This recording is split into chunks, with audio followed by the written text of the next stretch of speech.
네, 안녕하십니까. 강의 시작하겠습니다. 네, 윤세훈입니다. 제 국가직 9급 시험본 행정학 해설 강의를 시작하려고 하는데요.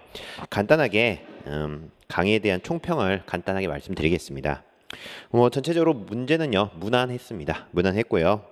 크게 어렵지는 않았던 것 같아요. 그런데 조금 특이하게 이제 좀 생각해야 할 부분은요. 많은 이제 지문들을 예전에는 기존의 기출 문제들을 그대로 가져오는 지문들이 많았다면 최근에는 가능하면 문제를 조금 다양한 표현으로 가져오려고 하는 것 같아요. 그래서 내가 알던 기출 지문에서 봤던 지문 외에 똑같은 내용이더라도 다른 내용으로 많이들 가져오는 것 같아요. 그리고 그런 지문들은 사실 만드는 문장들도 있겠지만 대학 교수님들, 실제 대학 교수님들 책을 보면서 약간은 참고하는 것 같습니다.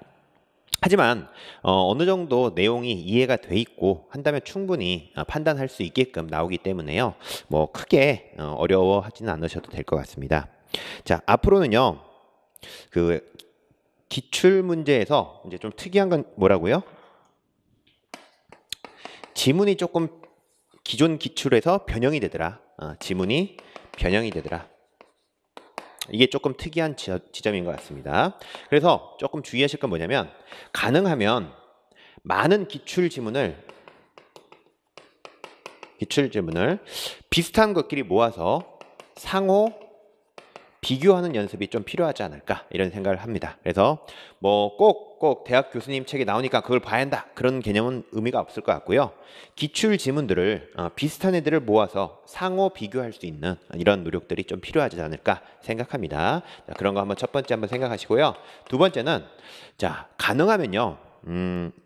최근에 계속 나왔던 부분보다는 가장 중요한 부분인데도 불구하고 최근에 안 나왔던 데를 찾아서 내는 것 같아요. 기출들이. 최근에 트렌드 자체가 작년에 나왔고 재작년에 나왔던 중요한 부분을 또 내는 것보다는 최근에 나오지 않았는데도 불구하고 중요했던 영역들 이런 데를 좀 찾아서 내고 있습니다. 그리고 너무나 내가 중요하다고 생각하지 않았는데도 불구하고 찾아서 내는 경우들이 있어요. 그래서 최근에는 자 어떻게 된다?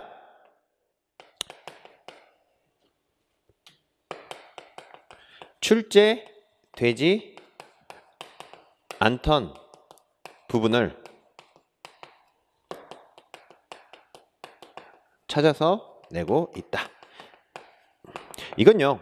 우리 시험만이 아니라 최근에 모든 시험에서 지속적으로 이렇게 나오고 있습니다. 여러분들 출제되지 않던 부분을 찾아서 내고 있으니까요. 이런 부분들을 조금 주의하시면 좋겠습니다. 자, 첫 번째 지문 변형이 되고 있다. 그래서 가능하면 많은 기출 지문을 모아서 거기서 비슷한 지문끼리 상호 비교해서 판단할 수 있는 능력을 키워나가는 게 좋을 것 같고요. 두 번째는 출제되지 않던 부분이 있는데 거기를 찾아서 내고 있으니까요. 이런 부분들은 여러분들 조금 강사의 힘을 통해서라도 여러 가지 분류를 해서 예측을 하면 좋을 것 같습니다. 자, 그래서 1번, 2번 생각해 보시고요. 이제 문제 풀이로 들어가도록 하겠습니다.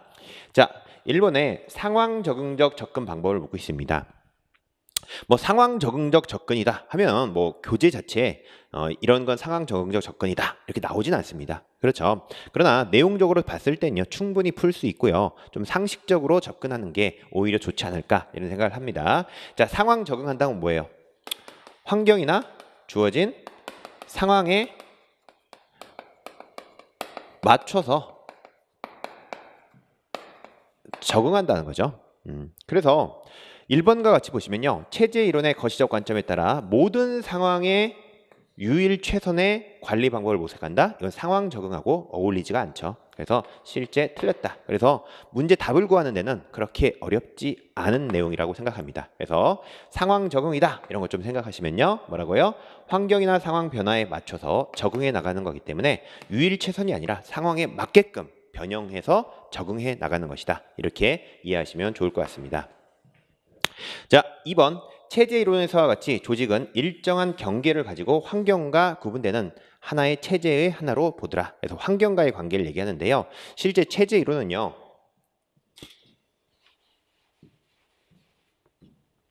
투입, 전환, 산출, 환류의 과정을 갖고요. 이 체제가 뭐와 환경과의 관계에 영향을 받아가면서 나타나는 거라고 생각하시면 좋겠습니다. 그래서 체제 이론에서와 같이 조직은요 일정한 경계를 갖고 있어요. 체제의 경계가 있고요. 환경과 구분되는 하나의 체제로 보고 이 체제는요 어떻게 된다? 이렇게 투입, 전환, 산출, 환류의 과정 속에서 체제와 환경과의 상호작용들이 나타난다. 이렇게 생각하시면 좋을 것 같습니다. 네, 실제로 체제로는요 환경이 어떻게? 체제가 피동적이다. 이런 관계를 설명하고 있습니다. 그래서 이런 부분들, 그리고 피동적이라는 것은 상황에 맞춰서 적응해야 한다. 이런 얘기를 하고 있습니다. 자, 조직은요, 조직을 구성하고 운영하는 방법의 효율성은 그것이 처한 상황에 의존한다는 거죠. 그래서 이런 것들 한번 생각해 보시고요.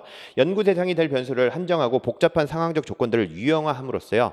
아주 복잡하고 거대한 이론을 만드는 것보다는 유형화된 상황을 만들어요. 상황을 만들고 이런 상황을 만들어서 그 패턴에 3개, 4개 이렇게 만들어 놓고 분석의 틀을 단순화하고 있더라. 이렇게 보고 있으면 좋겠습니다. 자, 똑같은 건 아니지만요. 생태론에서도 이런 것들이 있죠. 리그스에 뭐가 있나요? 융합 모형, 프리즘 모형, 분화 모형. 이런 걸 유형화하죠. 그 유형화를 통해서 분석의 틀을 단순화하는 이런 일들을 한다는 겁니다. 실제로. 그래서 이와 비슷한 일들을 상황 적응적 접근에서 한다 보시면 되겠습니다. 자, 2번으로 넘어가도록 하겠습니다. 자, 신공공관리론에 대한 비판적 논의에 대한 건데요.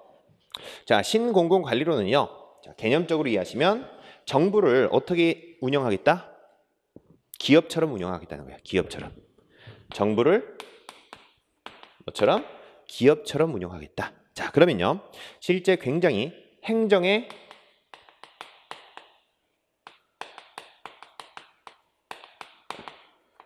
경영화를 추구한다. 이렇게 이해하시고요. 답은 4번입니다. 정치적 논리를 우선하여 내부 관리적 효율성을 경시하겠어요? 아니죠. 경영학의 논리를 우선해서 내부 관리의 효율성을 중시하겠죠. 그래서 이 부분이 틀렸다고 보시면 되겠습니다. 크게 어려운 부분은 아니죠. 자, 이 부분에서 조금 헷갈려 하시는 부분들은요. 2번 보기인데요.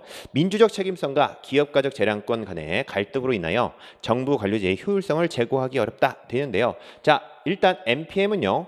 기업가적 재량권을 주는 건 맞죠. 그런데요. NPM의 문제가 뭐냐? 공공 부분의 책임성을 약화시킬 수 있다는 문제가 있다는 겁니다. 자, 공공 부분에서 어떤 일들이 있어요? 실제 돈을 내지 못하는 사람에게는 서비스를 공급하지 않는 문제가 있을 수 있겠죠.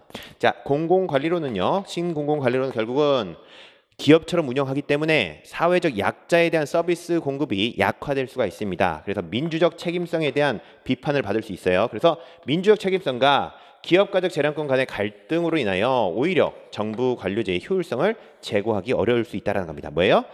NPM은 기업가적 재량권의 특성을 갖고 있고요.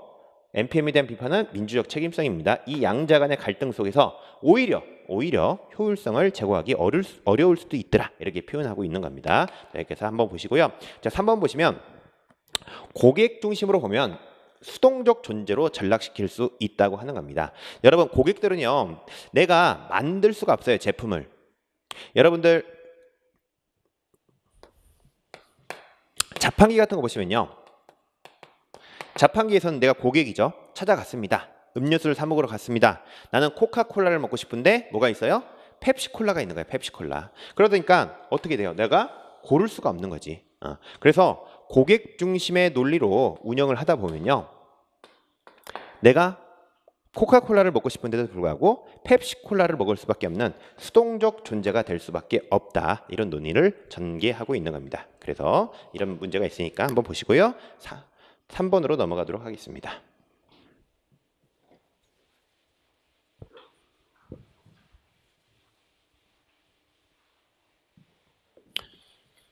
자, 사이버네틱스 모형에 대한 설명인데요. 사이버네틱스 모형 한번 이해하면요. 자, 사이버네틱스 모형은요. 이런 겁니다. 저희가 공무원이 돼서 주민등록 등본을 발급하는 업무를 맡게 됐어요. 그래서 주민등록 등본을 발급하고 있습니다. 민원인이 찾아왔어요. 자, 주민등록 발급해 주세요 라고 하면 공무원들이 자, 어떻게 하나요? 내가 하는 일에 대한 목적은 무엇일까? 내가 하는 일은 어떤 의미가 있는 것일까? 이런 고민을 할까요? 아니면 그냥 습관적으로 타이핑 쳐서 그냥 내보낼까요? 사이버네틱스 모형은요. 결국 습관적으로 어떤 목적에 대한 고민 없이 내가 하는 일이 의미를 생각하는 것이 없이 어떻게 해요? 습관적으로 그냥 하는 의사결정들을 설명하는 모형입니다. 그래서요. 2번과 같이 문제를 해결하고 목표를 달성하기 위해 뭐요? 목표에 대한 고민하기 위해 정보와 대안의 광범위한 탐색을 강조하지 않습니다. 사이버네틱스 모형은 무목적적 적응이다. 이렇게 표현을 해요. 그러니까 아예 목적에 대한 고민이 없이 뭐예요? 습관적으로 의사결정하는 것이다. 이렇게 표현을 하는 겁니다. 그래서 목표에 대한 고민 이런 거 없다라는 거 좀 주의하시면 좋겠습니다. 자, 그러나 내용적으로 보면요. 문제를 해결하고 목표를 달성하기 위해 정보와 대안의 광범위한 탐색을 한다. 이런 내용은요. 실제 합리 모형의 특성을 더 갖고 있겠죠. 그래서 합리 모형의 특성이 더 강하다. 실제 합리 모형을 아는 것보다 일단 사이버네틱스는요. 뭐라고요? 목표에 대한 고민이 없어요. 왜? 주민등록 등본 발급하는 거랑 비슷하다고요.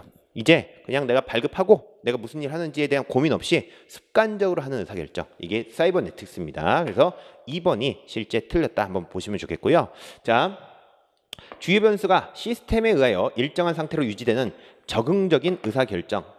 그러나 이 적응이 뭐라고요? 무목적적 적응이라는 겁니다. 목적에 대한 고민이 없어요. 그냥 습관적으로 의사결정하는 것이다. 이렇게 보시면 좋겠고요. 자, 자동 온도 조정자 같이 사전에 프로그램된 메커니즘에 따라 의사결정이 이루어지는 겁니다. 자, 25도씨로 에어컨을 맞춰놨어요.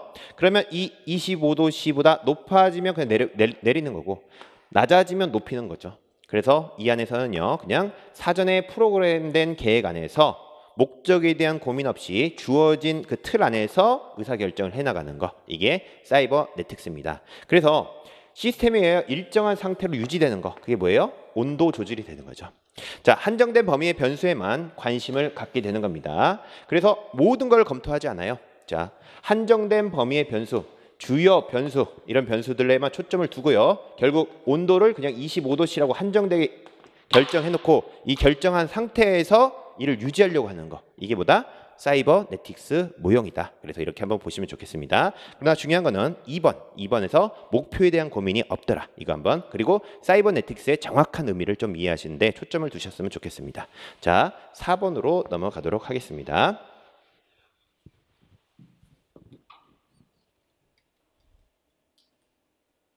자, 근무 성적 평정상의 오류에 대한 얘기인데요. 자, 관대와 엄격화 경향이 불규칙하게 나타나는 것을 얘기하고 있습니다. 자, 총계적 오류에 대한 얘기입니다. 총계적 오류는요. 관대하든 엄격하든이 불규칙하게 발생하는 것들을 보통 총계적 오류라고 그래요. 총계적 오류. 자, 총계적 오류는 우리 외우실 때 총에서 불나가. 이렇게 총에서 불나가. 그래서 총계적 오류는 불규칙 오류에 해당되더라. 한번 보시면 좋겠고요. 자, 규칙적 오류 혹은 체계적 오류다 라고 말하는데요. 규칙적 혹은 체계적 오류는 이런 관대와 엄격화 경향이요. 그냥 일관되게 나가는 겁니다. 불규칙하게 왔다 갔다 하는 게 아니라 아예 관대하게 계속 주든지 아예 엄격하게 주든지 이렇게 일관되게 주는 것들. 그래서 규칙적 오류 이렇게 생각하시면 좋겠고요. 연쇄 효과, 집중화 오류는 한 번 정도 이해하시면 좋겠는데, 자, 집중화 경향은요. 중간에 몰려서 중간 점수를 왕창 주는 겁니다. 모든 사람들을 그냥 적절하게 뭐요? 중간 점수로만 다 주는 거. 이게 집중화 경향. 관대화는 뭐예요? 관대화는 좋은 점수로 왕창 주는 거. 사람들. 엄격화는 낮은 점수로 왕창 주는 거죠. 자, 이런 것들 한번 생각해 보시고요. 자, 중요한 거는 집중하든 엄격하든 관대화 경향이든 이 모든 것들을 방지하는 방법은 강제 배분법이다. 자, 생각해 보시고요. 연쇄 효과는요.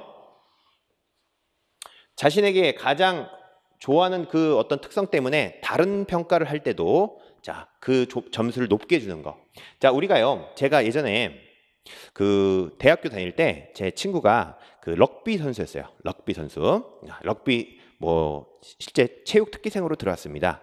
근데 우리 학교에 이제 운동회를 했는데 우린 당연히 럭비 선수니까 축구도 잘할 줄 알았어. 축구도. 그런데 축구를 진짜 못하더라고요. 자, 그래서 여러분 하나 잘하는데 나머지도 잘하는 것처럼 느끼는 거. 이런 것들을 연쇄 효과라고 생각하시면 좋겠고요. 연쇄 효과를 방지하는 방법은 강제 선택법이다. 집중하든 관대하든 엄격하게 경향을 방지하는 것은 강제 배분법이다. 이거를 좀 주의하셨으면 좋겠습니다. 바뀌어서 많이 나옵니다. 실제 강제 선택법, 강제 배분법. 구체적인 내용들은 이제 교재안에 충분히 설명돼 있을 테니까요. 확인 한번 해보셨으면 좋겠습니다. 자, 다시 총계적으로는 총에서 불나가. 그래서 불규칙. 규칙적으로는 다른 이름이 체계적 오류다. 그리고 이 두 가지 오류는 결국은 엄격하가 일관되게 나가고 관대하가 일관되게 나가는 거. 이런 걸 규칙적 오류라고 하고요. 집중화 경향을 방지하는 건 뭐다? 강제 배분법이고 연쇄 효과를 방지하는 건 뭐다? 강제 선택법이다. 여기까지 한번 정리하시면 좋겠습니다. 자, 5번으로 넘어가도록 하겠습니다.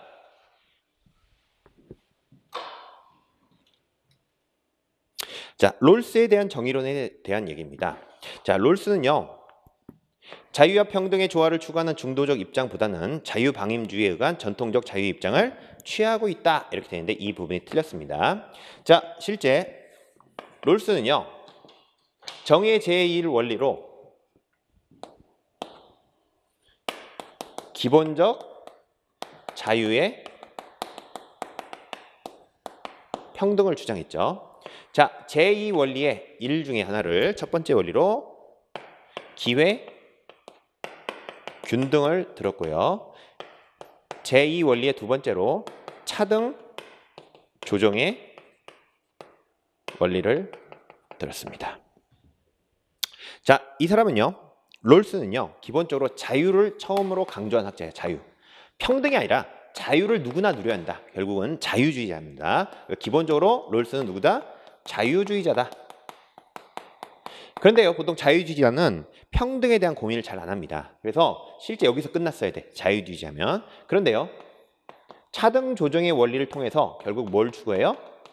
결과의 평등을 추구하게 되죠. 그래서 실제 자유주의자들에게 굉장히 비판을 많이 받습니다. 너는 자유주의자가 아니야. 왜? 이렇게 평등을 주장할 거면 평등주의자로 옮겨라. 해서 굉장한 비판을 받았고요. 실제 회색분자라는 많은 비판을 받게 됩니다.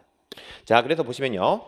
자유와 평등의 조화를 추구하는 중도적 입장을 취하게 돼요. 결국은. 물론 자유주의자입니다. 하지만 롤스는 끝까지 나는 자유주의자다라고 얘기하지만 많은 비판을 받아요. 뭐라고? 중도적이고 회색분자라고. 그래서 보시면 자유방임주의에 의한 전통적 자유 입장을 취하는 게 아니라 자유와 평등의 조화를 추구하게 되더라. 여기까지 함께 보시면 좋겠습니다. 자, 그런데요.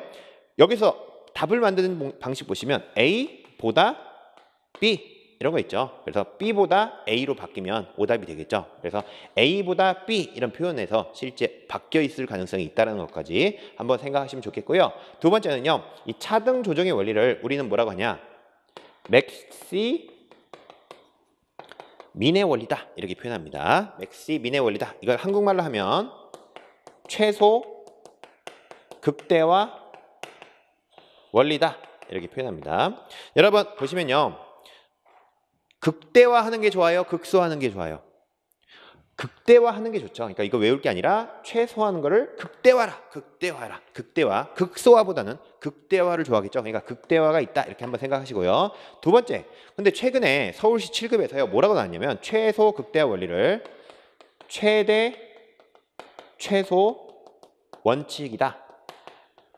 순서가 달라. 여기는 최대 최소 극대인데 여기는 최대 최소야. 그래서 많은 부분들이 헷갈렸습니다. 근데 실제 경제학에서요. 이 맥시민을 읽을 땐 순서대로 읽습니다. 그래서 크고 작고 최대 최소 이렇게 읽어요. 실제 최대 최소 원칙이다. 경제학에서 읽는 원칙대로 나왔고요. 실제 행정학에서는 최소를 뒤에 거를 극대화해라 이런 식으로 표현합니다. 그래서 두 가지를 다 아셨으면 좋겠어요. 그래서 차등 조정의 원리는 맥시민이다. 그리고 최소 극대화 원리다. 최대 최소 원칙이다. 이걸 좀 같이 정리하시면 좋겠습니다. 자, 1번부터 보면요. 롤스는요. 원초적 상태와 플러스 무지의 배일이 함께 한다면 합리적이고 공정하게 될 것이다. 이런 얘기를 했습니다. 두 번째요. 현저한 불평등 위에서는 사회의 총체적 효용 극대화를 추구하는 것과 공리주의가 적용될 수 없다고 했죠. 그래서 불평등 위에서는 공리주의가 정당화될 수 없기 때문에 뭐가 필요하다? 사회적 최저 약자에게는 차등 조정이 필요하다. 이런 얘기를 하는 겁니다. 3번 사회의 모든 가치는 평등하게 배분되어야 하며 불평등한 배분은 그것이 사회의 최소 수혜자에게도 유리한 경우에 정당하다고 본다. 그래서 최소 수혜자에게 유리한 거 이걸 뭐라고 한다? 맥시민이란다. 그리고 최소 극대의 원칙이란다. 다른 말로 최대 최소 원칙이라고 한다. 정리하시면 좋겠습니다. 자, 6번으로 진행하겠습니다. 자, 살라모네에 대한 정책 수단의 얘기입니다.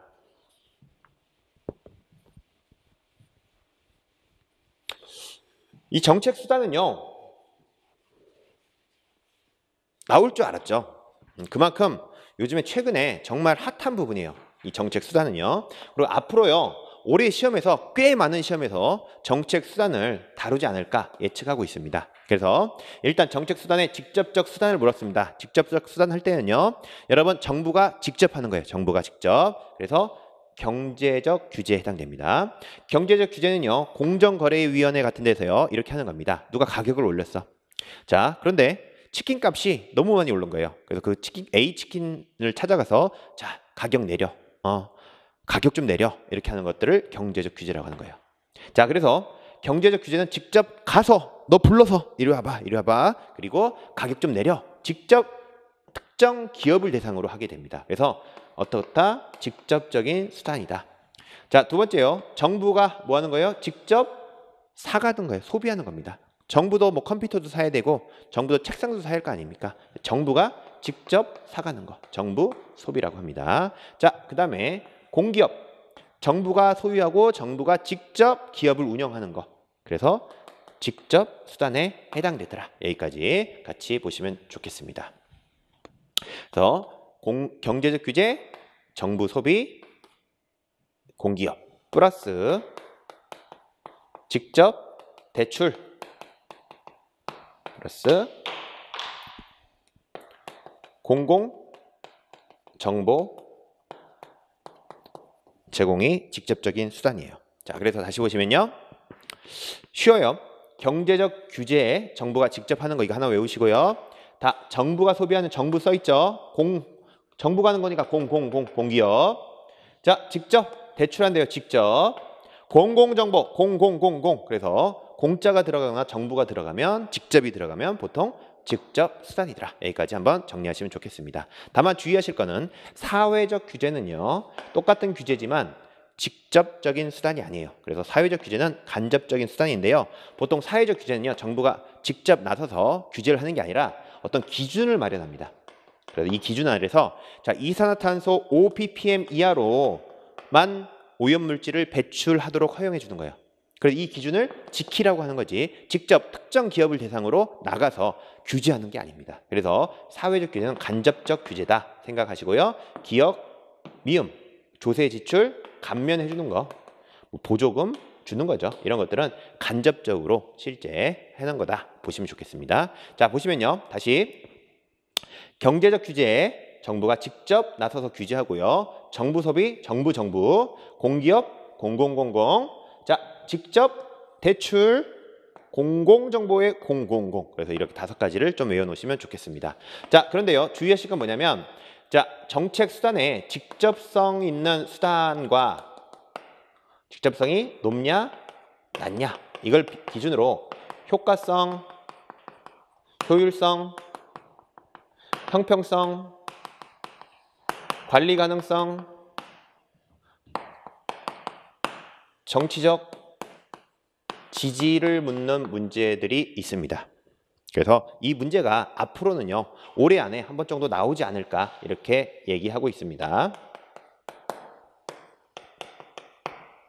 자, 그래서 효과성이라는 건요. 정부가 뭐 하는 거예요? 직접 목표를 달성할 때 목표 달성도가 높죠. 효과성은 뭐예요? 목표 달성도입니다. 목표 달성도는요. 정부가 직접 할 때 목표 달성하기가 쉬워요. 그런데요. 효율성은요. 투입 대비 산출이죠. 어디서 하는 게 좋아? 시장에서 하는 게 좋죠. 그래서 직접성이 낮을 때 좋더라. 여기까지. 자, 형평성은요. 정부가 직접 할 때 형평적인 조치를 취하기가 쉽겠죠. 직접성은 높을 때 형평성이 높더라. 자, 관리 가능성은요, 여러분 시장에 많은 주체를 한테 맡기면 관리하기가 너무 힘들죠. 자기 혼자 할 때 실제 관리가 잘 되겠죠. 관리 가능성은 집적성이 높을 때 높고요. 정치적 지지는요, 여러분 정당성이라고도 하는데 이 정당성과 정치적 지지는 정부가 직접 하는 건 오늘날 시대에 많이 안 좋아요. 굉장히 많이 개입하는 거라고 생각해요. 그래서 가능하면 정부가 안 하고 시장에 맡겼을 때 정치적 지지가 높더라 이렇게 얘기합니다. 그래서 여러분 이 내용을 가지고요 앞으로 정책 수단에 대한 문제들이 나올 겁니다. 그래서 꼭 이 부분을 꼭 정리하셨으면 좋겠어요. 그래서 직접 수단 일단 나오긴 했지만 앞으로 나올 부분들은 이쪽 내용과 관련이 있더라. 다시 한번 경제적 규제, 정부, 0000, 직접 0000 이런 거 꼭 기억하시고 판단하시면 좋겠습니다. 자, 7번으로 넘어가도록 할게요.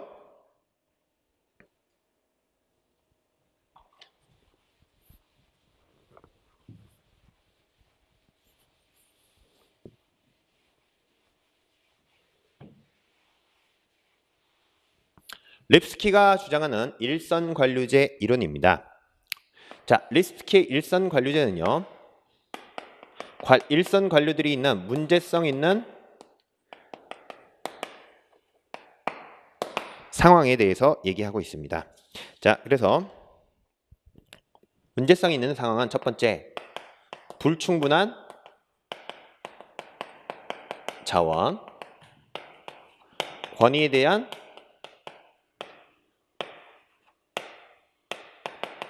도전과 위협,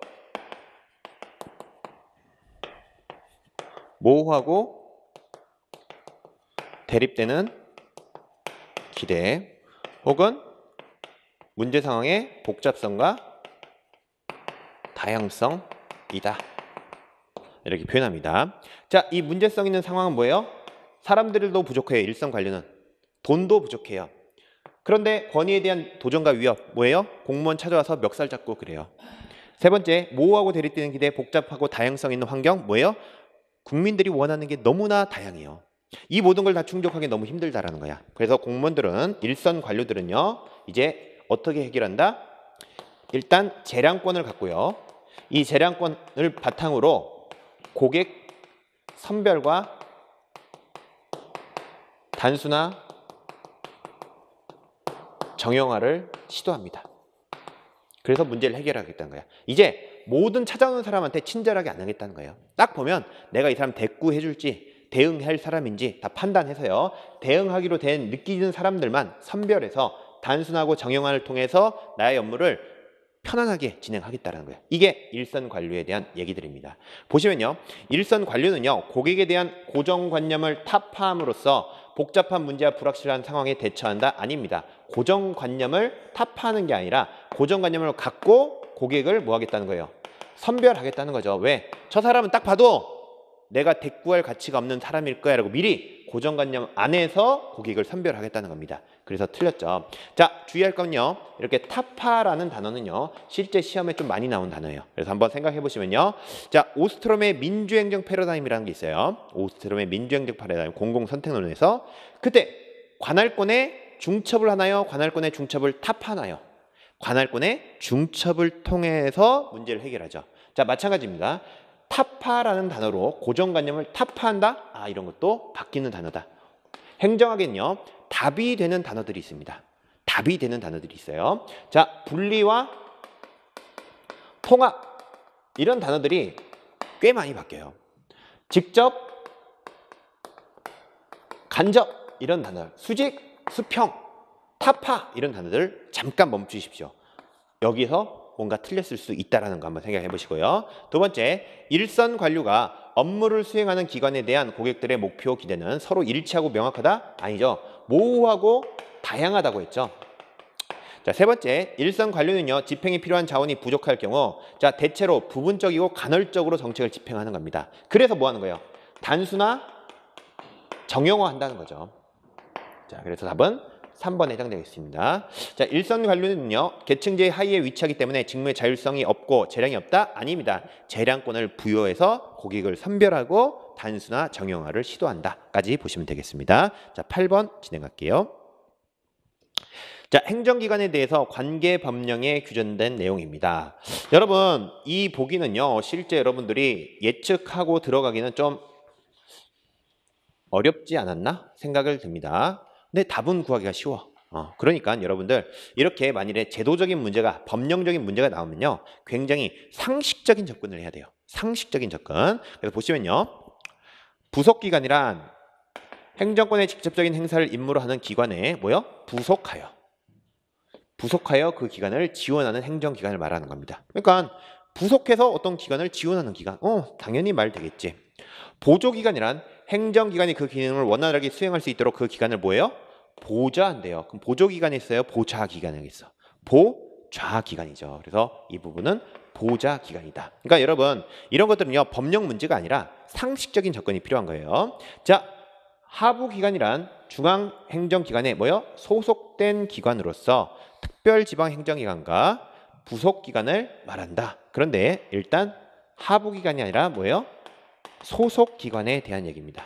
물론요, 그냥 읽어버리면 소속기관이라고 모르는 상태에서는 그냥 적절하게 말하면 맞을 것 같거든요. 사실은 중앙행정기관에 소속된 기관, 하부기관이다. 특별지방행정기관과 부속기관을 말하네. 이렇게 생각할 수도 있을 것 같아요. 개인적으로는. 그런데 일단은 소속이란 단어가 있어서 소속기관, 보좌란 단어가 있어서 보좌기관, 부속이란 단어가 있어서 부속기관, 이런 것들 한번 생각하시면 좋겠습니다. 자, 여기서 하나 좀 주의하실 거는 특별지방행정기관과 1번에 있던 부속기관을 합쳐서 뭐라고 한다? 소속기관이라 한다. 여기까지 한번 정리하시면 좋겠어요. 이 기회에. 자, 방송통신위원회와 공정거래위원회, 소청심사위원회 등은요, 자, 복수의 구성원으로 이루어진 합의제 기관이고요. 이들은요, 행정위원회들입니다. 그래서 행정기관이 아니라 행정기관이죠. 행정기관이 아니다가 아니라 행정기관에 해당됩니다. 그래서 행정위원회로서 이들은 행정기관이더라. 여기까지 한번 판단하시면 좋겠습니다. 그래서 물론 4번은 그렇게 어렵지 않은 것 같고요.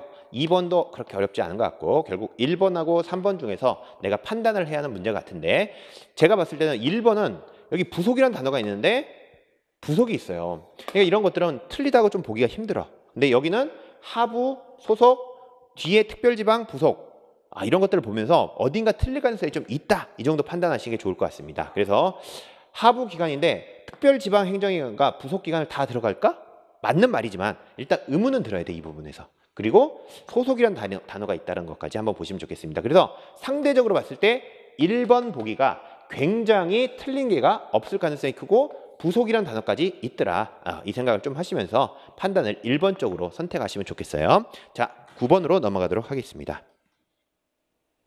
자, 국가공무원법상 징계에 대한 얘기입니다.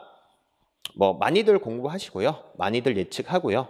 실제 이런 부분들은 그냥 나오면 맞춰야 하는 겁니다. 그래서 특별히 막 모의고사를 본다거나 하지 않더라도 그냥 이 부분은 계속 언제든 나온다 생각하고 언제든 공부할 부분이에요. 자, 보시면요. 견, 감, 정, 해. 파견, 감정해. 파견에서 감정해. 이겁니다. 그런데 왜 이렇게 나왔느냐?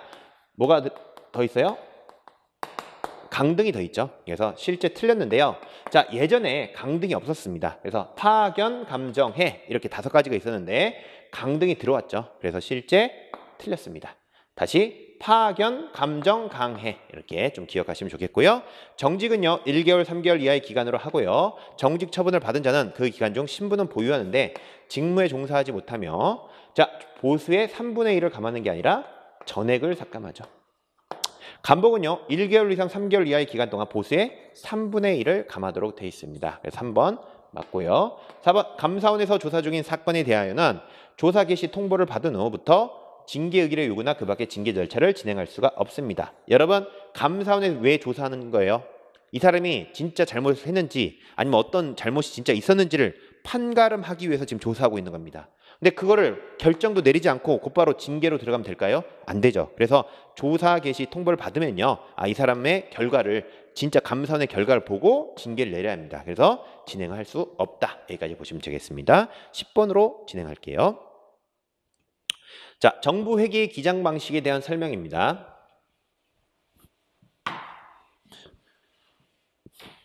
기본적으로요, 단식 부기는요 발생주의가 아니라, 복식 부기는 현금주의가 아니라 실제 바뀌어 있죠. 그래서 단식 부기는 현금주의와 복식부기는 발생주의와 밀접한 연관성을 갖습니다. 하지만요, 이렇게 나오는 거 외에는 또 구체적으로 물 때도 있어요. 구체적으로. 자, 복, 발, 현, 단, 현. 여러분 보시면요, 단식부기는요 기본적으로 현금주의로만 기록하도록 되어 있습니다. 그런데요, 복식부기는 발생주의, 현금주의 둘 다 돼요.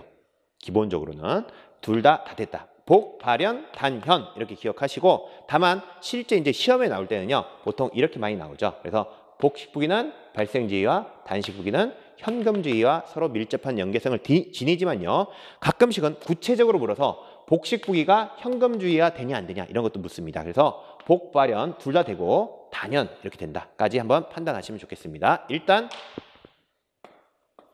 바뀌어 있어서 틀렸죠. 자, 단식부기는요 현금의 수지와 같이 단일 항목의 증감을 중심으로 기록합니다. 현금의 수지, 현금만 들어갔다 나갔다. 그러나 복식부기는요 현금의 문제가 아니라 채권, 다양한 현금이 아닌 여러 가지 부채, 채무 이런 것들도 다 기록하게 되죠. 그래서 단일 항목의 증감이 아니라 현금의 수지와 같이 단일 항목의 증감을 중심으로 기록하는 것보다는 다양한 것들을 반영해서 기록하게 됩니다. 복식부기에서는요, 계정 과목 간에 유기적 관련성이 있기 때문에 상호 검증을 통한 부정이나 오류를 발견하기 쉽습니다. 복식부기를 할 때는요, 여러분 어떻게 기록하나요? 하나를 기록할 때는 항상 이렇게 기록하는 거예요. 차변, 대변이 있어요. 그런데 내가 아파트를 하나 샀어요. 그래서 자산이 2억짜리가 생겼습니다. 그럼 이렇게 기록하면 여기서 끝나면 단식부기. 근데 양쪽에 또 기록을 하는 거죠. 자, 이 2억짜리를요. 내가 내 돈 1억, 빚 1억 주고 샀어. 이렇게 기록하는 거예요. 그래서 2억짜리 아파트가 생겼는데 내 돈이 1억이고 빚이 1억이야.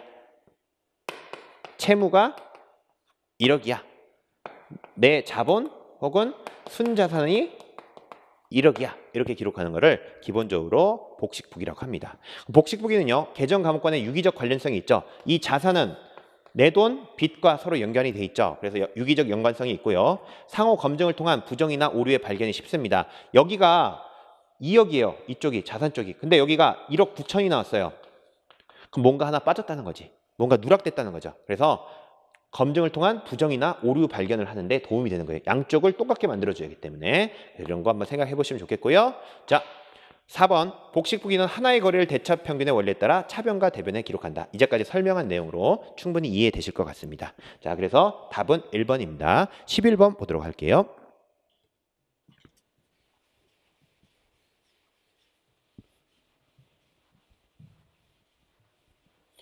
예산과 재정 관리에 대한 설명인데요. 자, 한번 볼까요?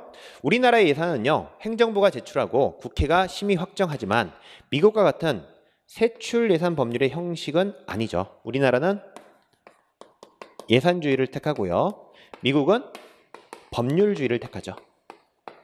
그래서 세출 예산 법률의 형식은 아니죠. 우리나라는. 미국은 세출 예산 법률의 형식을 취하는 법률주의를 택하고 있더라까지 한번 보시면 되겠습니다. 자, 두 번째요. 조세는요, 현 세대의 의사결정에 대한 재정 부담을 미래 세대로 전가하지 않고 세금 낸 상태에서 끝나는 겁니다. 자, 지금 세금 5천만 원을 가져갔어. 그럼 지금 세대만 내는 겁니다. 그렇지만요, 이렇게 현 세대 의사결정에 대한 재정 부담을 미래 세대로 전가하는 것은 뭐예요? 국공채로 할 수 있겠죠. 국공채로. 국공채는 지금 발행했습니다. 그러면 미래 세대에게 계속 뭘 부담시켜요? 이자를 계속 부담시키지. 나중에는 원금과 이자를 부담시키죠. 지금 현 세대에서 KTX를 만들기로 했어요. 이 의사결정을 통해서 국공채를 발행해서 지금 만들고 있습니다. 그럼 어때요? 지속적으로 미래 세대가 계속 이자를 부담해주고 나중에 원금과 이자까지 부담해야겠죠. 그래서 국공채는 현 세대의 의사결정, 지금 국공채 짓기로 KTX 만들기로 했는데 이 의사결정을 미래 세대로 전가하겠죠. 부담을. 그래서 국공채는 부담하지만 조세는 부담하지 않는다는 겁니다. 자, 3번 성과주의 예산제도의 도입에도 불구하고 현재 품목별 예산제도가 여전히 활용되고 있습니다. 여기까지 보시고요. 4번 추가 경정 예산은요, 여러분 최소 1회의 추가 경정 예산을 편성하는 게 아니라 횟수에 제한이 없습니다. 그래서 아예 편성 안 하든지 아니면 계속 하든지 아무 관련 없습니다. 그래서 횟수 제한이 없더라. 여러분 추가 경정 예산은요, 뭐 자연재해, 지진 나고 사회 재난, 전쟁 나고 하여튼 각종 재난과 혹은 불가피하게 돈이 증가할 필요가 있을 때 만드는 거예요. 언제 어떤 일이 벌어질지 모릅니다. 그런데 안정되게 그냥 1년을 보냈어. 아무 문제 없이. 그러면 어떻게 하는 거야? 1회도 편성 안 하고 그냥 끝낼 수도 있는 겁니다. 그래서 추가 경정 예산은 횟수의 제한이 없더라. 그래서 1회도 안 하고 끝날 수도 있더라까지 한번 판단해 보시고요. 답은 4번에 해당되겠습니다. 자, 12번으로 넘어가도록 할게요. 자, 킹던의 정책의 창 이론에 대한 설명입니다. 자, 킹던의 정책의 창 모형은요. 마첸 올슨의 쓰레기통 모형을 발전시킨 거죠. 근데 이 쓰레기통 모형은요. 정책 결정에 대한 모형입니다. 그리고요. 킹던의 정책의 창 모형은요. 정책 의제 설정에 대한 모형입니다. 그래서 쓰레기통 모형의 정책 결정 모형을 정책 의제 설정 모형으로 가져온 게 킹던의 정책의 창 모형이라고 하고요. 이 정책의 창 모형을 우리는 흐름 모형이다. 이렇게도 나오니까 여러분 흐름 모형이라고 나오면 무슨 말인지 모르시는 분들이 계세요. 그래서 정책의 창, 흐름 모형 둘 다 아셔야 돼요. 왜 흐름 모형이냐? 자, 2번의 답이 2번인데요. 흐름. 이 흐름들이 우연히 만나게 된다. 이런 얘기를 하는 게 이제 흐름 모형입니다. 그런데요. 문제 이슈 정치가 아니라 뭐예요? 이슈가 아니라 정책 흐름입니다. 정책 흐름. 그래서 문정정, 문제와 정책과 정치가 흘러다니다가 정책의 창이 열리는데 오래 열린다, 잠깐 열린다, 짧은 기간 열리게 된다. 이런 얘기를 하게 됩니다. 그래서 문정정 기억하시되 자 2번에서요. 자 이슈 흐름을 조금 애매해서 3번 고르시는 분들 좀 있을 것 같아요. 정책의 창은 예산의 주기, 회기, 계획 등의 규칙적인 경우에서 열리는 건 당연하죠. 그런데 정책의 창이요. 때로는 우연한 사건에 열리지 않던 것도 열리기도 한다는 겁니다. 당연히 정책의 창이요. 정규적인 규칙적인 경우에 열릴 수도 있겠죠. 그건 정책이 만들어지죠. 규칙적으로. 그렇기 때문에 열리고 열리지 않던 것들도 우연한 사건에 의해서 열리기도 한다는 겁니다. 지금 이해되시죠? 그래서 실제 이 부분은요. 왜 헷갈려 하시냐면 자, 정책의 창 모형을 이 문정정이 독자적으로 흘러다니다가 우연히 만나서 정책의 창이 짧은 기간 열린다 이런 말을 많이 하거든요. 그래서 우연히만 열리는 줄 아는데 여기서 한번 정리하세요. 규칙적인 경우에서도 당연히 정책의 창은 열려서 정규적으로 정책이 만들어지죠. 실제로. 하지만 그동안 열리지 않던 것들도 우연히 문정정이 만나서 정책의 창이 열릴 수 있다. 이런 얘기를 하는 겁니다. 자, 문제에 대한 대안이 존재하지 않을 경우는요. 정책의 창이 닫힐 수가 있어요. 그래서 짧은 기간 동안 열렸다가 닫힐 수 있더라. 여기까지 보시면 되겠습니다. 그래서 12번 킹던의 창의 모형 한번 기억하시고요.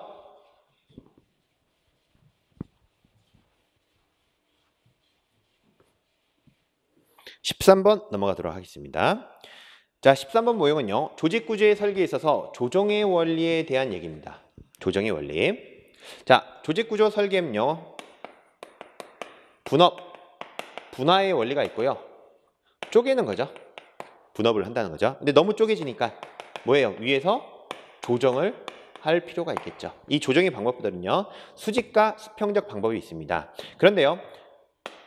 수직적 연결 방법이 아니라 수평적 연결로서 프로젝트 팀이라는 게 있습니다. 그래서 임시적으로 조직 내 인적 물적 자원을 결합하는 프로젝트 팀이 실제 수직적 연결이 아니라 뭐다? 수평적 연결이다. 물론 여러분도 잘 아시겠지만 이 수직이 수평으로 바뀐다라는 단어라는 건 아셔야 합니다. 자, 그래서 프로젝트 팀이라고 생각하시고요. 수평적 연결 방법으로는 다수 부서간의 긴밀한 연결과 조정을 위한 태스크포스도 있습니다. 다만 이 둘을 비교하면요. 프로젝트 팀이 보다 장기적인 겁니다. 보다 장기적이고 태스크포스는 좀 단기적이더라. 여기까지 한번 판단하시고요. 수직적 연결은요. 상위 계층의 관리자가 하위 계층의 관리자를 연결해서 통제하고 관리하는 거. 수평적 연결은요. 동일한 계층의 부서 간 조정과 의사소통을 목적으로 합니다. 그래서 프로젝트 팀, 태스크포스 다 수평적 연결 방법이고 프로젝트 팀이 더 장기적이더라. 여기까지 판단하시면 좋겠습니다. 자, 문제는 14번으로 넘어가도록 하겠습니다. 자, 우리나라의 성인지 예산 제도에 대한 설명이 있는데요.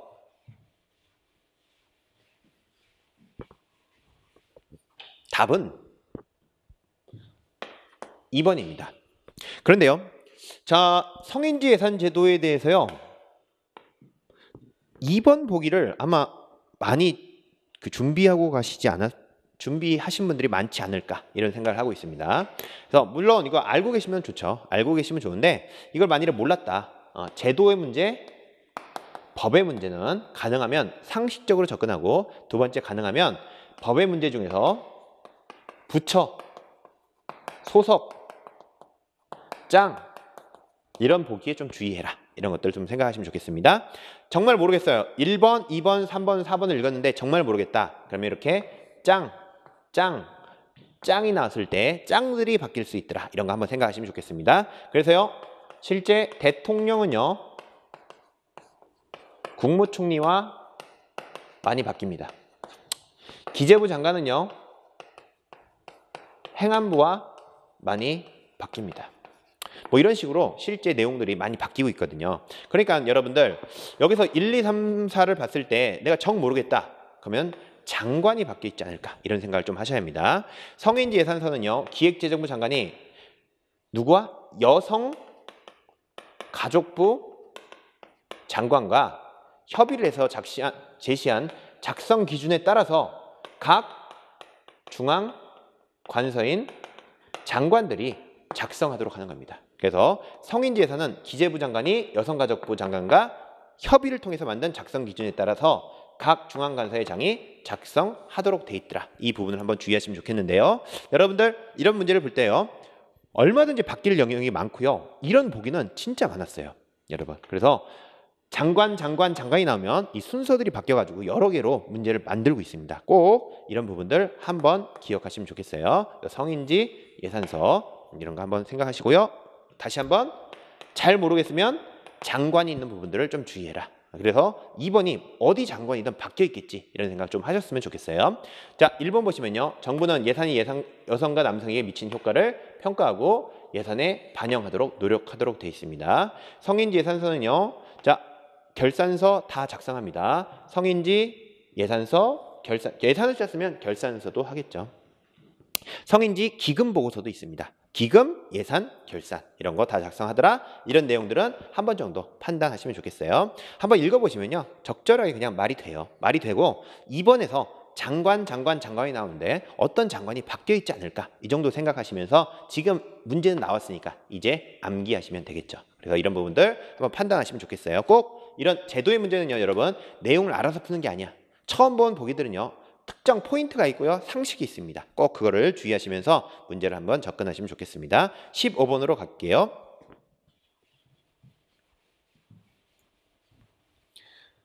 자, 결산에 대한 얘기인데요. 결산도요. 이번에 제가 봐도 이 예산 편성이든 심의든 결산 중에서 하나 나올 것 같았어요. 그동안 이 재무행정 쪽이요. 많이 약했거든요. 그래서 제가 예측한 부분이요. 결산, 예산 편성, 심의 이 중에 하나 나올 것 같았고 발생주의, 복식부기 이게 나올 것 같았습니다. 실제로. 그래서 제가 이제 그 전범위 모의고사 할 때도 이 두 가지는 이렇게 다루고 하고 했는데요. 한번 보시면요. 결산은 3번 국회 심의를 거쳐 국무회의의 의결과 대통령의 승인으로 종료된다 해서 틀렸는데요. 여러분 이거는요. 결산의 내용을 알아서 푸는 게 아니라 큰 틀을 좀 이해하시면 좋겠어요. 자 보시면요. 예산이라는 건요. 18년도 예산을 짤 거면 17년도에 행정부가 예산안을 편성합니다. 그리고요. 이걸 누가? 국회가 심의 의결을 해요. 자, 여기 보시면요. 행정부에서 일단 일처리가 끝나야 돼, 한번. 그리고 나서 국회로 넘어와서 국회에서 완전히 종결해서 예산을 편성하는 겁니다. 돈이요. 행정부에서 일단 여기로 넘어가야 돼요. 그리고 국회에서 끝내는 겁니다. 뭐가? 예산이. 결산도 똑같아요. 결산도 어디서? 행정부에서 시작해서 어디로 넘어와서? 국회로 넘어와서 끝나는 겁니다. 이 큰 틀을 아셔야 돼. 예산의 과정은, 결산의 과정은, 돈의 흐름은요. 행정부에서 시작돼서 어디에서 끝내준다? 국회에서 끝내주는 거다. 이걸 꼭 기억하시면 좋겠습니다. 보시면 일단은요. 구체적인 내용을 알기 전에 결산은 국회 심의를 거쳐 국무회의의 의결과 대통령의 승인을 얻어 종료한다? 아니죠. 일단 행정부에서 끝나야 한다고요. 국무회의 의결과 대통령의 승인을 거친 후 의결 후 국회로 넘어와서 심의를 하고 결산 승인을 통해서 종료되는 것이다. 이렇게 판단하셔야 합니다. 그러니까 이거를 구체적으로 진짜 이해하시면 국무회의 의결과 대통령의 승인을 받아서 이게 어디로 가요? 국가결산보고서가 만들어지면 감사원으로 가고요. 이 감사원에서 결산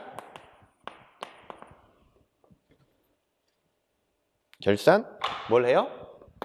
확인을 합니다.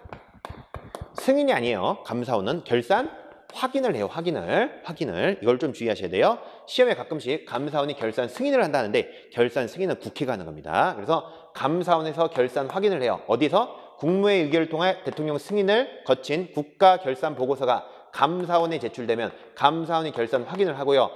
그 이후에 과정을 거쳐서 어디로 넘어가요? 국회로 넘어가는 겁니다. 그래서 구체적인 이런 내용을 아시기 전에 내용을 알아서 푸는 것보다는 예산의 결산의 큰 흐름은요 어떻게 된다? 행정부에서 시작돼서 국회로 가서 끝나는 거다. 그리고 국회에서 결산은 승인을 하고 감사원은 뭔다? 확인을 한다. 여기까지 정리를 하시면 좋겠고요. 3번은 내용을 구체적으로 알아서 푸는 것보다는 예산의 흐름 또 결산의 흐름을 통해서 행정부에서 끝나고 어디로 간다? 국회로 간다. 이걸 정리하셔서 문제를 좀 푸셔놓으면 좀 더 수월하게 풀지 않았을까 생각하고 있습니다. 그리고 제가 이쪽 부분도요. 여러 가지 뭐 앞에서도 좀 말씀드렸으면 좋았을 텐데 이런 것들을 다 예측이 좀 되거든요. 결산 발생주의가 나온다는 건. 왜 그러냐면 아까 뭐라고요? 그동안에 안 나왔던 부분들을 중심으로 찾아서 내고 있더라. 오늘날 시험들은. 그래서요. 발생주의 복식부기가요. 그동안 많이 안 나왔습니다. 두 번째요. 결산에 대한 문제도요. 편성과 심의는 그래도 많이 나왔죠. 근데 어디가 안 나와? 결산이 안 나왔죠. 그러니까 이쪽 부분하고 이쪽 부분이 실제로 최근에 안 나왔기 때문에 중요했던 부분들입니다. 아까 정책 수단 있죠? 이 정책 수단도 당연히 핫해요. 아주 핫한 부분입니다. 아주 핫한 부분이고요. 롤스의 문제도 중요했습니다. 근데 행정 가치에 대한 문제들이 있는데요. 행정 가치에 대한 문제가 나올 거로 예측됐어요. 왜냐하면 그쪽 부분이 너무 안 나왔었거든 그동안. 근데 뭐예요? 롤스가 최근에 많이 나왔어. 그러면 앞으로는 공익 쪽을 좀 건드리지 않을까. 그리고 합리성 부분을 좀 건드리지 않을까. 이런 부분을 조금 주의하셔서 판단하시면 좋겠습니다. 그래서 앞으로는요. 롤스가 많이 나왔었기 때문에 롤스보다는 앞으로 나온 기출들에서는 공익과 합리성을 좀 중시하면 좋겠고요. 그 다음에 민간 위탁 부분이 있어요. 민간 위탁 부분 뭐 뒤에 문제 나왔죠. 그만큼 나올 것 같았어요. 왜 그러면 총론 쪽에서 뭐가 안 나왔나 최근에 자꾸 따지면 민간 위탁이 빠져요. 자꾸. 그래서 민간 위탁 쪽이 나올 것 같아요. 이런 부분도 봤고요. 그 다음에 제가 줄기차게 얘기하지만 오류 문제, 평정 오류, 아까 총계적 오류, 규칙적 오류 이런 문제 있죠. 이런 문제도 실제 굉장히 많이 나올 거라고 예측이 됐습니다. 그래서 이런 문제들은요. 여러분 어떻게 예측이 되느냐. 그동안 안 나왔던 부분을 찾는 거야. 그 안 나왔던 부분을 자꾸 찾다 보면 중요한데도 안 나온 애들, 이런 애들을 자꾸 찾으면 됩니다. 그래서 이런 부분들 외에도 아직 많이 남아 있어요. 그런 부분들을 좀 전달할 기회를 통해서 여러분에게 또 한 번씩 전달하도록 하겠습니다. 자, 보시면요. 1번 보시면요. 결산은 한 회계연도의 수입과 지출 실적을 확정적 개수로 표시하는 겁니다. 끝내는 거예요. 완전히. 돈의 흐름을. 시험에 뭐라고 나왔냐? 예정적 개수로 표시한다. 이렇게 나온 적이 있는데요. 예정적 개수가 아니라 확정적 개수더라. 자, 정부는요. 감사원의 검사를 거친 국가결산보고서를 국회에 제출하도록 돼요. 이 감사원은 뭐예요? 결산 확인을 한다. 각 중앙감사의 장은 회계연도마다 소관기금의 결산보고서를 작성하더라. 뭐요? 기금에 대한 결산보고도 하는 겁니다. 다 이런 거 한번 보시면 좋겠습니다. 자, 16번으로 넘어가도록 하겠습니다. 자, 공무원 부패에 대한 얘기예요.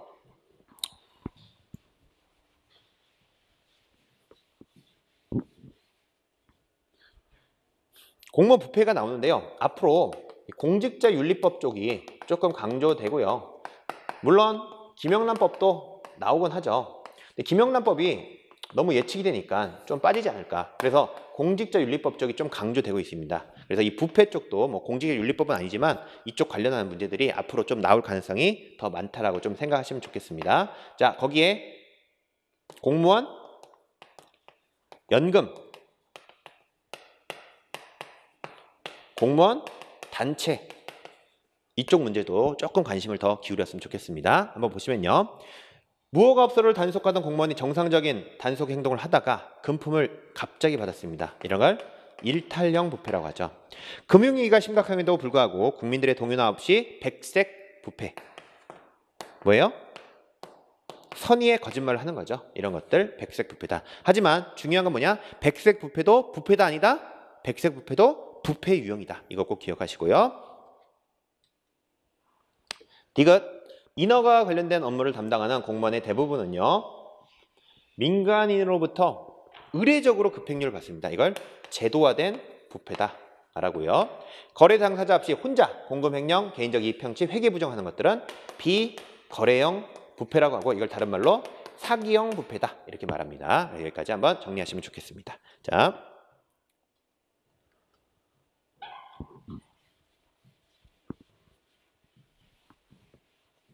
지방자치법상 지방의회에 대한 내용으로 옳지 않은 것을 묻고 있습니다. 자, 이런 문제들은요 사실 생소할 수도 있고 약간은 조금 더 자세히 봐야 할 문제니까 좀 어려울 수도 있겠죠. 그래서 이런 문제들은 조금 이번 기회에 한번 더 외우셨으면 좋겠는데요. 자, 의장은요 의결에서 표결권을 가지지 못하며 아닙니다. 가지고 있습니다. 그러나 찬성과 반대가 같으면 부결된 것으로 보는 겁니다. 답은 3번입니다. 네, 여러분 이런 거 좀 생각하셨으면 좋겠어요. 자, 지방의회 의장도요 지방의회 의원입니다. 지방의회 의장도 지방의회 의원이에요. 의원. 그러니까 당연히 의원으로서 뭘 갖겠어요? 표결권을 갖겠죠. 표결권을 갖고요. 똑같은 한 표입니다.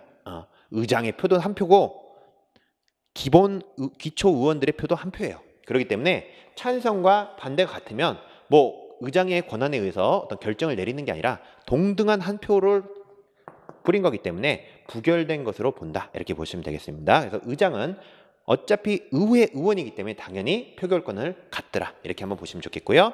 2번 지방의회는 의결로 소속된 의원의 사직을 허가할 수 있어요.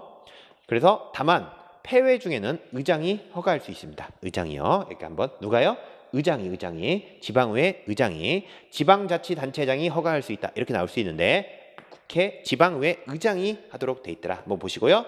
조례로 정하는 바에 따라 위원회는 상임과 특별위원회를 둘 수 있고요. 지방의회에서 부결된 의안은요. 같은 회기 중에 다시 발의할 수 없습니다. 그래서 이걸 일사부재이의 원칙이다. 이렇게 표현하겠죠. 답은 3번인데요. 실제로 2번과 3번 갖고 고민 많이 하셨을 것 같아요. 그런데 만일에요. 이거를 내가 법을 처음 봤어요. 1번, 4번은 그냥 어느 정도 이해될 것 같고 제가 봤을 때 이 다만 폐회 중에 의장이 허가할 수 있냐 없냐 이 말하고 자 표결권을 갖냐 못 갖냐 찬성과 반대가 같으면 부결된 것으로 보냐 못 보냐 이런 얘기들로 이제 자기가 판단을 해야 합니다. 내가 만약에 찍는다고 한번 생각해 볼게요. 찍는다고 생각하시면요. 여러분 이런 다만은 갑자기 내가 없는 문장을 만드는 건 아니에요. 행정학은요. 없는 문장을 만드는 게 아니라 그 문장에 있는 단어를 바꾸는 겁니다. 그런데요. 다만 폐회 중에는 의장이 허가할 수 있다. 그러면 폐회 중은 뭐 어차피 개회 중에 대한 얘기로 나올 테니까 예외로 나온 거니까 폐회 중은 맞을 거고 의장이 아니라 뭐 지방자치단체장 뭐 다른 사람이 얘기하나 이런 고민을 할 수 있는 겁니다. 이 부분은요. 그래서 의장이 허가할 수 있냐 없냐 이런 거 생각하시면 좋겠습니다. 허가할 수 있다 없다 이런 거 말고요. 여러분들 여기서 의장이 바뀔 거라는 생각 좀 한번 해보시고요. 여기는 포기권을 가지지 못하며 찬성과 반대가 같으면 부결이 아니라 의장이 결정할 수 있느냐 뭐 이런 논의가 된다는 겁니다. 그래서 이런 부분들 한번 생각해 보시고요. 어디가 오답이 될지 이런 문장 중에서 한번 판단해 보시면 좋을 것 같아요. 근데 개인적으로는요. 3번이 조금 여러 가지 가능성이 있죠.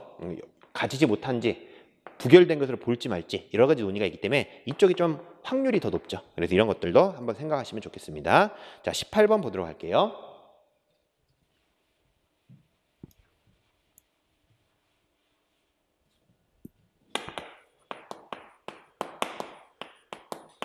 자, 프렌치 라벤의 권력 유형인데요. 중거적 권력, 강제의 권력, 전문성에 있는 권력, 상징에 대한 권력은 없습니다. 그래서 중거, 전문성, 강제력, 그리고 보상적 권력, 합법적 권력 이렇게 5가지로 분류를 하고요. 실제 시험에 많이 나온 거는 이 합법적 권력에 대한 얘기인데요. 합법적 권력은 권한과 유사한 개념이다.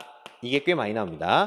권한과 유사한 개념은 합법이다. 그런데 시험에 자꾸 강제력은 권한과 유사한 개념이다. 이렇게 많이 나오는데요. 실제 권한과 유사한 개념은 어디다? 합법적 권력이다. 그리고 상직은 해당되지 않더라. 여기까지 한번 보시면 좋겠습니다. 19번으로 넘어가도록 할게요. 전문 경력관 제도고요. 뭐 이런 부분은 옛날에 기출도 나왔고 여러 가지 정리를 통해서 아마 아시는 부분입니다. 생소할 수는 있겠죠. 왜?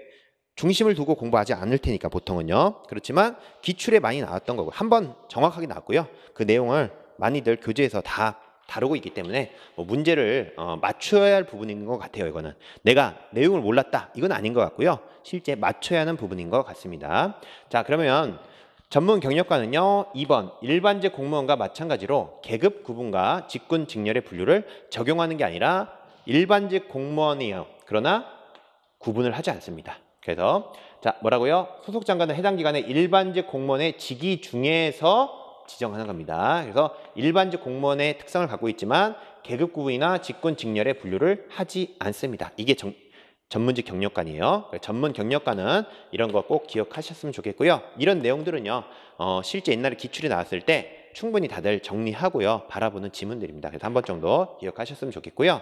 자, 물론 그때는 이런 표현으로 안 나왔으니까 좀 집중이 안 되면 암기가 안 돼 있으면 좀 힘들 수도 있죠. 근데 한번 정확하게 개념을 이번 기회에 잡아갔으면 좋겠고요.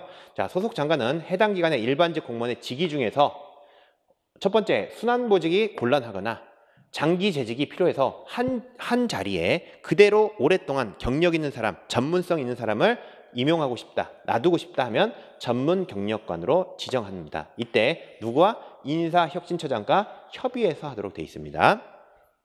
자, 전문 경력관의 직위의 구는요, 직무의 특성, 난이도, 직무에 요구되는 숙련도 등에 따라 가, 나, 다 군으로 나누도록 돼 있고요. 임용권자는 일정한 경우에 전직 시험을 거쳐서 전문 경력관을 일반직 공무원으로 보낼 수도 있어요. 또 반대로 일반직 공무원인데 어디로? 전문직으로도 올 수 있습니다. 전직 시험을 통해서. 그래서 왔다 갔다 할 수 있게 되더라. 여기까지 한번 판단하시면 좋겠습니다. 마지막 20번 문제로 가도록 하겠습니다. 자, 20번인데요. 지방정부의 행정서비스 공급 체계에 대한 얘기입니다. 그리고 이렇게 민간 위탁과 관련한 문제는 실제 여러분 나올 가능성이 있었어요. 그래서 사바스가 제시한 공공서비스 공급 유형론에 따르면요, 자원봉사 방식은요, 민간이 결정하고 정부가 아니라 민간이 공급하는 유형입니다. 자, 여기 한번 보시면요, 자, 정부가 공급, 민간 생산을 정부가 하고 민간이 하는 영역이 있는데, 자, 정부 서비스, 정부 간 협약은 정부와 정부가 하고요. 정부 판매는 공급을 민간이 하지만 생산이 정부가 한다. 이 공급을 다른 말로 배열자다 이렇게 나오는 경우도 있습니다. 여기서 한번 이거 정리하시고요. 정부 판매, 자, 보조금 독점 허가 민간 계약은요, 정부가 배열자이면서 공급하면 생산을 민간이 하는 영역을 얘기합니다. 자, 민간이 모두 하는 영역을 구매권, 바우처라고 하죠.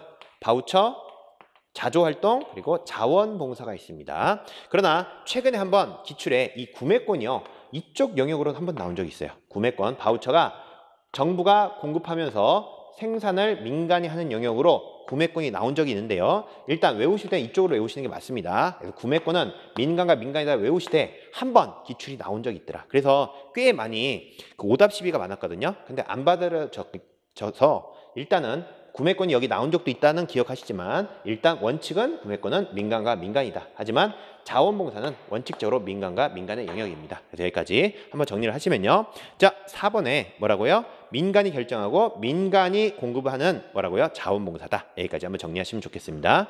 정부의 직접적 공급이 아니라 이제 대안적 서비스로서 각종 민간 위탁이 이루어지는 영역 등을 얘기하고 있고요.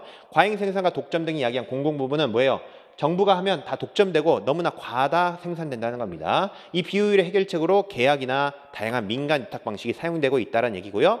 사용자 부담 방식의 활용은요, 쓴 만큼 돈 내라는 거예요. 쓴 만큼. 결국 재정 부담의 공평성이 제고될 수 있겠죠. 쓴 만큼, 많이 쓴 만큼 돈을 내게 되니까. 그래서 이런 것들 한번 보시면 되겠습니다. 그래서 답은 4번에 해당됩니다. 자, 여기까지 일단 살펴봤습니다. 자, 이번 국가직 9급 문제를 한번 살펴봤는데요. 어떻게 보면요, 나올 것 같은 부분에서 많이 나왔고요. 두 번째는요, 단편 좀 쉽다라고 할까요? 어떻게 보면 예측되고 많이 봤던 내용으로 나왔습니다.